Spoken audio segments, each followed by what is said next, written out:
Bismillahirrahmanirrahim. Assalamualaikum warahmatullahi wabarakatuh. Syukur kepada Allah Subhanahu wa taala atas segala nikmat yang telah diberikan kepada kita semua, sehingga pada hari ini kita masih diberi kesehatan, baik itu kesehatan jasmani dan rohani. Salawat beserta salam kita selalu curahkan kepada junjungan Nabi Muhammad SAW. Allahumma shalli alaihi wasallam.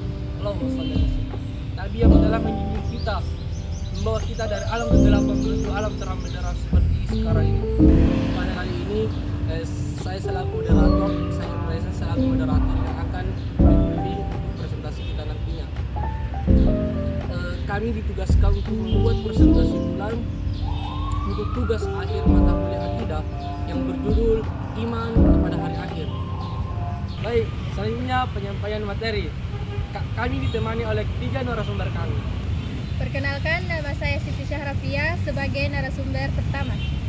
Perkenalkan, nama saya Juriati sebagai narasumber kedua. Perkenalkan, nama saya Robiatul Adawiyah sebagai narasumber ketiga. Untuk itu saya sarankan kepada narasumber pertama. Pengertian iman kepada hari akhir.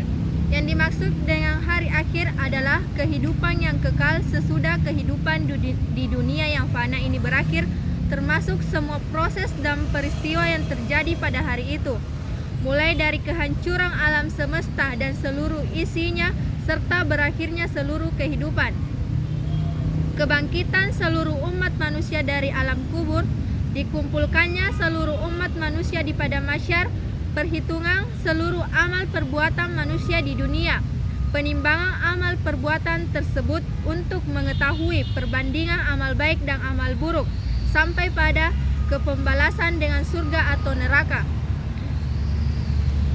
Di samping istilah hari akhir, Al-Quran juga menggunakan istilah atau nama-nama lain. Masing-masing nama menunjukkan peristiwa kepada atau suasana yang akan dialami oleh umat manusia dalam proses menuju kehidupan yang abadi tersebut. Nama-nama itu adalah Yaumul Qiyamah atau hari kiamat, Yaumul Bas atau hari kebangkitan, Yaumul Hisab atau hari perhitungan, Yaumul Din atau hari pembalasan, Yaumul Fat atau hari kemenangan, Yaumul Talak atau hari pertemuan, Yaumul Jam atau hari berhimpun, Yaumut Takhabun atau hari ditampakkan kesalahan-kesalahan, Yaumul Khulud atau hari kekekalan, Yaumul Khuruj hari keluar, Yaumul Hasrah hari penyesalan, Yaumul Tanah hari panggil memanggil, Yaumul Fas hari keputusan, ya asa waktu, akhirat, al-azifa peristiwa dekat, at-tamah malapetaka besar, asyaka tiupan sangkakala yang kedua, al-ghasyiyah kejadian yang menyelubungi, al-waqi'ah peristiwa dahsyat, dan yang lain-lain. Baik, untuk selanjutnya kita beralih kepada narasumber yang kedua. Proses dan peristiwa hari akhir. Yang dimaksud dengan proses dari peristiwa hari akhir adalah kronologis peristiwa yang akan dilalui oleh umat manusia pada hari akhir nanti, mulai dari kiamat sampai dengan pembalasan dengan surga atau neraka. Tapi seperti yang sudah dijelaskan pada pasal sebelumnya, pembahasan akan kita mulai dari alam kubur, yaitu alam transisi dari alam dunia menuju alam akhirat. Yang pertama yaitu alam kubur. Yang dimaksud dengan alam kubur bukanlah semata kuburan, tetapi alam yang dimasuki oleh setiap orang yang meninggal dunia, apakah dia dikuburkan atau tidak dikuburkan, seperti jasad Fir'aun. Meskipun sampai sekarang masih utuh sebagai mumi dan disimpan di Museum Tahrir Kairo, Mesir, namun tetap tidak bisa terbebas dari alam kubur. Begitu juga jasad-jasad lain, baik yang utuh maupun yang hancur bagai tepung, tetap memasuki alam kubur. Yang kedua yaitu kiamat. Kiamat pasti terjadi, tapi tidak seorang pun yang tahu, termasuk Nabi dan Rasul, kapan akan terjadi. Namun demikian, Rasulullah SAW memberitahukan kepada kita beberapa tanda kiamat yang disebut dengan tanda-tanda kecil, dan ada juga yang disebut dengan tanda-tanda besar. Di antara beberapa hadis yang menyebutkan tanda-tanda kecil adalah sebagai berikut. Jarak di antara diutusnya aku dengan hari kiamat itu hanyalah seperti 2 jari, sambil menunjukkan jari telunjuk dan jari tengah. Hadis riwayat Bukhari, Muslim, dan Tirmizi. Yang kedua yaitu tatkala ditanya oleh malaikat Jibril tentang tanda-tanda kiamat akan datang, Rasulullah SAW menjawab, apabila budak wanita melahirkan tuannya dan apabila engkau lihat orang-orang yang bertelanjang kaki, berpakaian compang-camping, miskin, dan pengembala kambing berlomba-lomba dalam kemegahan bangunan. Hadis muttafaqun alaih. Kemudian ada pula tanda-tanda besarnya. Pada suatu kesempatan Rasulullah SAW menjelaskan pada Huzaifah bin Asid al-Ghifari dan sahabat-sahabat yang lain yang sedang membicarakan tentang kiamat bahwa kiamat tidak akan terjadi sebelum muncul 10 tanda-tanda, yaitu keluarnya asap atau duhan, keluarnya sejenis binatang yang aneh bentuknya atau dabbah, munculnya Dajjal, terbitnya matahari dari barat, turunnya Isa putra Maryam, munculnya Ya'juj dan Ma'juj, terjadinya gerhana di timur, gerhana di barat, dan gerhana di Jazirah Arabia, dan yang terakhir keluarnya api dari Yaman. Hadis riwayat Muslim. Yang ketiga adalah kebangkitan. Setelah tiupan terompet malaikat Israfil yang kedua, dibangkitkan seluruh manusia dari kematiannya, nyawa dikembalikan ke jasad masing-masing, di samping itu dihidupkan pula jin, iblis, dan malaikat. Menurut sebagian ulama, juga dihidupkan kembali beberapa macam binatang dan tumbuh-tumbuhan. Inilah yang disebut dengan al-ha'ats atau kebangkitan. Yang keempat yaitu berkumpul di padang mahsyar.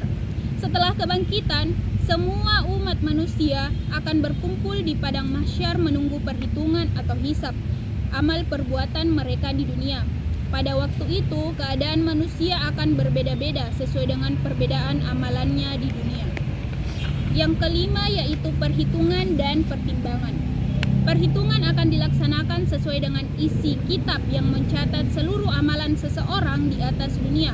Cara menyerahkan kitab kepada masing-masing orang berbeda. Ada yang menerima dari kanan dan depan, dan ada yang dari kiri dan belakang. Perbedaan tersebut mengisyaratkan perbedaan nasibnya di akhirat.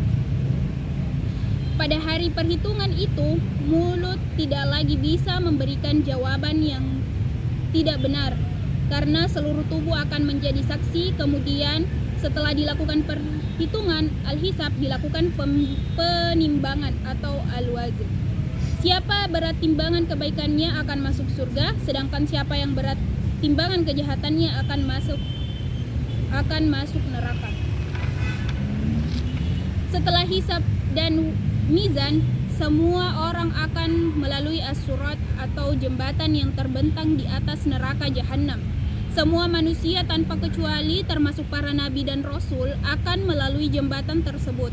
Siapa yang berjalan secara lurus atau istiqomah di jalan Allah di dunia Islam, maka ia akan berjalan pula dengan lurus atau selamat melewati jembatan tersebut. Sulit dan mudahnya seseorang melalui jembatan itu tergantung pada kualitas amalannya. Kemudian yang keenam adalah pembalasan. Setelah penimbangan dan melalui asyirat, maka setiap orang akan merasakan pembalasan dari Allah Subhanahu wa Ta'ala sesuai dengan hasil penimbangannya.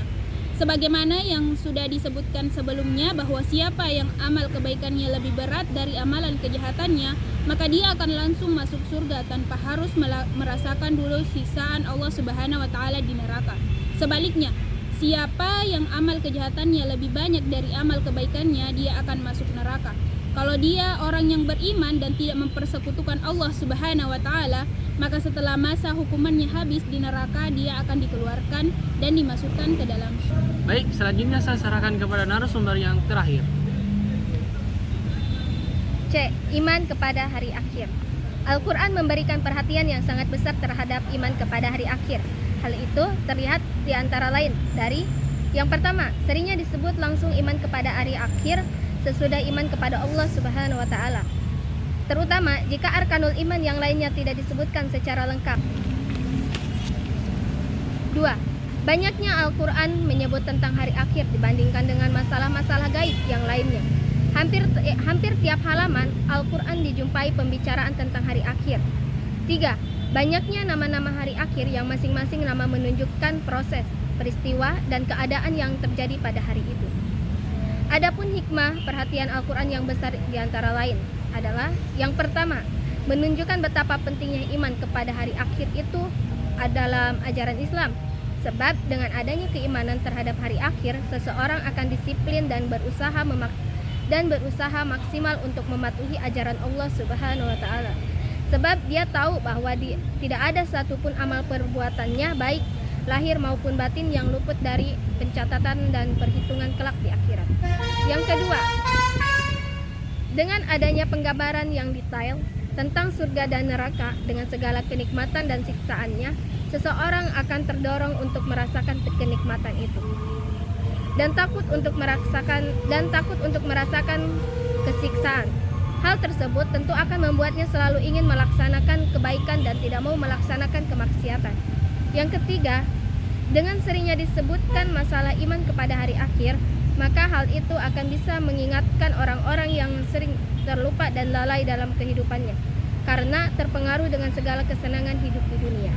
Yang keempat, dapat menyebutkan masalah hari akhir secara detail, diharapkan dapat mematahkan argumentasi para penentangnya atau mematahkan dalil-dalil yang sebenarnya tidak ilmiah dari orang-orang yang tidak percaya dengan adanya hari akhirat. Sebagai penutup pada bab hari akhir ini, ada baiknya kembali kita mengingat bahwa seorang mukmin wajib beriman kepada hari akhir dengan segala proses, peristiwa, dan keadaan yang terjadi pada hari itu, sesuai dengan apa yang telah diberitakan di dalam Al-Quran dan Sunnah Rasulullah Sallallahu Alaihi Wasallam, mengurangi dan menambah-nambahkannya. Dan untuk hal-hal yang sifatnya teknis atau kaifayat tidak perlu diselidiki dan dibahas secara panjang lebar karena hal itu tidak mungkin menghasilkan sesuatu yang meyakinkan. Sebab teknik dan kaifayat segala sesuatu yang menyangkut masalah gaib hanyalah bisa diketahui sepanjang diberitahukan oleh Allah dan Rasulnya. Misalnya, tentang timbangan atau mizan, bagaimana bentuknya, bagaimana menimbang amal perbuatan manusia. Begitu juga tentang jembatan Sirat, bagaimana bentuknya dan bagaimana melaluinya, serta hal-hal lain semacam itu tidak perlu dipikirkan dan diselidiki secara dalam lagi, cukup diimani saja. Wallahu a'lam. Saya akan membacakan surah Al-Baqarah ayat 62. A'udzu billahi minasy syaithanir rajim. Bismillahirrahmanirrahim. Innal ladzina amanu wal ladzina hadu wan nasara was sabiina man amana billahi wal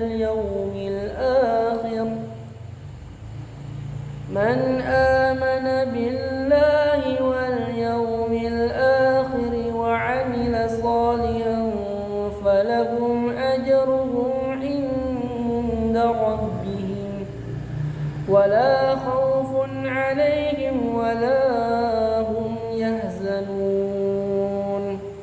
Yang artinya, sesungguhnya orang-orang yang beriman, orang-orang Yahudi, orang-orang Nasrani, dan orang-orang Sabiin, siapa saja di antara mereka yang beriman kepada Allah dan hari akhir dan melakukan kebajikan, mereka mendapat pahala dari Tuhannya. Tidak ada rasa takut pada mereka dan mereka tidak bersedih hati. Shadaqallahul azim. Di sini saya akan membacakan Quran surah Al-Baqarah ayat 117. A'udzu billahi minasy syaithanir rajim. Bismillahirrahmanirrahim. Badi'us samawati wal ardi wa idza qadda amra fa innama yaqulullahu kun fayakun. Yang artinya, Allah menciptakan langit dan bumi. Apabila Dia hendak menetapkan sesuatu, Dia hanya berkata kepadanya, jadilah, maka jadilah sesuatu itu. Saya di sini akan membacakan Quran Surah Al-Qari'ah ayat 6 sampai 9. A'udzu billahi minasyaitonir rajim. Bismillahirrahmanirrahim. فأما من ثقلت موازينه فهو في عيشة راضية وأما من خفت موازينه فأمه هاوية, yang artinya, maka adapun orang yang berat timbangan kebaikannya, maka dia berada dalam kehidupan yang memuaskan. Dan adapun orang yang ringan timbangan kebaikannya, maka tempat kembalinya adalah neraka hawiyah. Shadaqallahul azim. Saya di sini akan membacakan surat Al-Baqarah ayat 177. A'udzu billahi minasyaitonir rajim. Bismillahirrahmanirrahim. Walakinnal birra man amana billahi wal yawmil akhir, yang artinya, kebajikan itu bukanlah menghadapkan wajahmu ke arah timur dan barat, melainkan kebajikan itu ialah kebajikan orang yang beriman kepada Allah atau kepada hari. Nah, untuk selanjutnya kami akan menjawab pertanyaan-pertanyaan yang telah diberikan kepada kelompok kami. Untuk pertanyaan dari kelompok 1, yaitu perwakilan dari Ahnaf Firzatullah, saya akan menjawabnya. Pertanyaannya yaitu, apa yang mendorong seseorang akan memiliki kesadaran terhadap hari akhir? Nah, jawabannya yaitu, kesadaran terhadap hari akhir seringkali dipengaruhi oleh keyakinan agama, nilai-nilai moral, dan refleksi pribadi tentang tujuan hidup. Faktor-faktor ini dapat mendorong seseorang untuk mempertimbangkan makna hidup dan mempersiapkan untuk hari akhir. Baik, saya akan menjawab pertanyaan dari kelompok 3, yaitu pertanyaannya, bagaimana Anda memahami konsep hisab di hari kiamat dan bagaimana hal itu memotivasi kita untuk berbuat baik? Nah, jawabannya yaitu, hisab di hari kiamat merupakan perhitungan atau pertanggungjawaban atas semua perbuatan yang telah dilakukan manusia selama hidup di dunia. Konsep ini memotivasi kita untuk berbuat baik karena pada saat itu setiap amal yang baik yang lebih baik telah dilakukan akan menjadi bekal dan pahala yang akan menguntungkan di kehidupan setelahnya. Dalam Islam, hisab menjadi pengingat bahwa setiap tindakan baik atau buruk akan dihitung dan akan berdampak pada nasib kita di akhirat. Oleh karena itu, kesadaran akan hisab tersebut dapat mendorong kita untuk terus berbuat baik, meningkatkan kebaikan, serta memperbaiki diri agar mendapatkan kebaikan keberkahan di akhirat nanti. Baik, saya akan menjawab pertanyaan dari Nur Sunaya, perwakilan dari kelompok 3. Pertanyaannya yaitu, apa pengaruh iman kepada hari akhir dalam pergaulan hidup? Iman kepada hari akhir dapat memiliki pengaruh yang signifikan dalam pergaulan hidup seseorang. Keyakinan ini dapat memotivasi individu untuk menjalani hidup sesuai dengan ajaran agamanya, mengutamakan nilai-nilai moral, dan memperhatikan akibat perbuatan mereka di dunia ini dan di akhirat. Pentingnya hari akhir dalam keyakinan agama juga dapat memotivasi individu untuk melakukan amal kebaikan, bersedekah, serta menjauhi perbuatan yang dianggap maksiat. Kesadaran akan mempertanggungjawaban di akhirat dapat membentuk perilaku dan sikap hidup yang lebih etis dan bertanggung jawab. Baik. Nah, untuk kelompok 4, saya akan menjawab pertanyaan dari saudari Halimah. Nah, bagaimana konsep surga dan neraka dalam Islam memotivasi Anda untuk mengembangkan keimanan dan berusaha untuk kebaikan dalam hidup ini? Konsep surga dan neraka dalam Islam menekankan pentingnya amal perbuatan dan kebaikan dalam kehidupan. Gagasan tentang pahala surga dan siksa neraka bisa menjadi motivasi untuk terus berbuat baik, menjauhi hal buruk, dan menguatkan iman karena keyakinan bahwa segala tindakan akan dihitung di akhirat. Nah, ini membantu saya untuk selalu mencari cara dalam berkembang dan dalam berbuat kebaikan sehingga iman saya menjadi agar kuat. Pertanyaan Salwah dari kelompok 6. Bagaimana iman kepada hari kiamat dapat mempengaruhi perilaku dan moral seseorang? Iman kepada hari kiamat dapat mempengaruhi perilaku moral seseorang dengan memberikan kesadaran akan pertanggungjawaban atas perbuatan. Nah, keyakinan akan hari kiamat mendorong seseorang untuk bertindak adil, menjaga kebaikan, dan menghindari perbuatan buruk karena mereka percaya bahwa di akhirat segala amal akan dinilai. Hal ini memotivasi individu untuk hidup dalam moralitas yang tinggi dan bertanggung jawab atas tindakan mereka. Baik, terima kasih. Oke.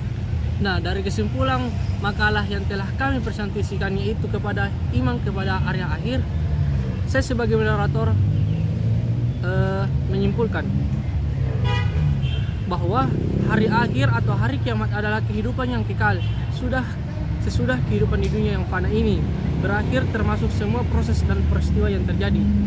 Proses hari akhir ini dimulai dari alam kubur, di mana di alam itu adalah proses transisi dari alam dunia menuju alam akhirat. Nah, selanjutnya kiamat, di mana saat itu adalah hari kehancuran dan kejadian itu tidak ada yang tahu pasti kapan terjadinya. Nah, kemudian hari kebangkitan. Hal ini adalah proses dibangkitnya seluruh manusia dari kematiannya. Setelah kebangkitan, semua manusia akan dikumpulkan di padang mahsyar menunggu perhitungan amal perbuatan mereka di dunia. Lalu ditimbang pula amal manusia yang dilakukan dengan seadil-adilnya oleh Allah yang Maha Adil. Nah, kemudian setelah penimbangan dan melalui asyirat, maka setiap manusia akan merasakan pembalasan atas apa yang telah diperbuat selama hidup di dunia. Seorang mukmin wajib beriman kepada hari akhir dengan segala proses dan kejadian yang terjadi pada hari itu. Al-Quran banyak menyebut tentang hari akhir dibanding dengan masalah gaib yang lainnya. Dengan beriman kepada hari akhir, seseorang akan disiplin dan berusaha semaksimal mungkin untuk menjaga perbuatan dan mematuhi segala ajaran Allah Subhanahu wa taala.